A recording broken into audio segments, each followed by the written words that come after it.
नमस्कार दर्शक बंधु मु आपण को आम यूट्यूब चैनल स्वागत करुचे।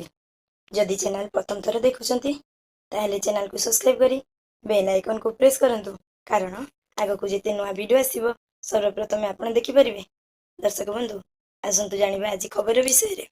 आज रविवार कोलकाता रे खेला जाइतिबा आईपीएल 2024 रो 28तम मैच रे लखनऊ सुपर जायंट्स को 8 विकेट परास्त कला कोलकाता नाइट राइडर्स।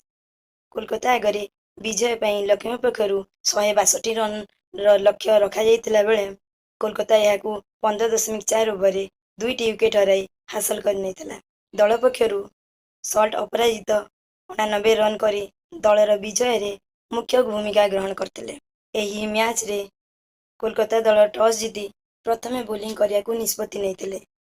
ଲକ୍ଷ୍ନୌ ଦଳର ଦୁଇଟି ଓପନର କ୍ୱିଣ୍ଟନ ଡିକକ୍ ଓ କେଏଲ ରାହୁଲ ସତର୍କତାର ସହ ଇନିଂସ ଆରମ୍ଭ କରିଥିଲେ ଏବଂ କ୍ୱିଣ୍ଟନ ଡିକକ୍ ମାତ୍ର 10 ରନ୍ କରି ଆଉଟ୍ ହୋଇଯାଇଥିଲେ।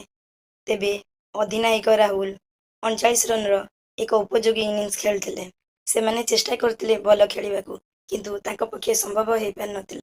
ଦୀପକ ହୁଦା ମାତ୍ର 8 ରନ୍ କରି ଆଉଟ୍ ହୋଇଯାଇଥିବା ବେଳେ ଆୟୁଷ ବଦନୀ 29 ରନ୍ କରିଥିଲେ।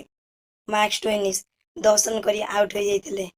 ତେବେ ଶେଷ ବେଳକୁ ନିକୋଲସ୍ ପୁରନ୍ 45 ରନ୍ର ଏକ ଉପଯୋଗୀ ଇନିଂସ ଖେଳିଥିଲେ ଏବଂ ଦଳୀୟ ସ୍କୋରକୁ ଏକ ସମ୍ମାନଜନକ ସ୍ତରକୁ ନେବାରେ ସହାୟକ ହୋଇଥିଲେ। ଲକ୍ଷ୍ନୌ ନିର୍ଦ୍ଧାରିତ 20 ଓଭରରେ 7 ୱିକେଟ୍ ହରାଇ 161 ରନ୍ କରିଥିଲା। କୋଲକାତା ପକ୍ଷରୁ ମିଚେଲ ଷ୍ଟାର୍କ 2ଟି ୱିକେଟ୍ ନେଇଥିଲା ବେଳେ ସୁନୀଲ ନାରାୟଣ, ବରୁଣ ଚକ୍ରବର୍ତ୍ତୀ, ଆନ୍ଦ୍ରେ ରସେଲ ଓ ବୈଷ୍ଣବ ଆରୋରା ଗୋଟିଏ ଲେଖାଏଁ ୱିକେଟ୍ ନେଇଥିଲେ।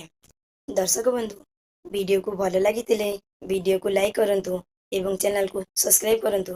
ଧନ୍ୟବାଦ।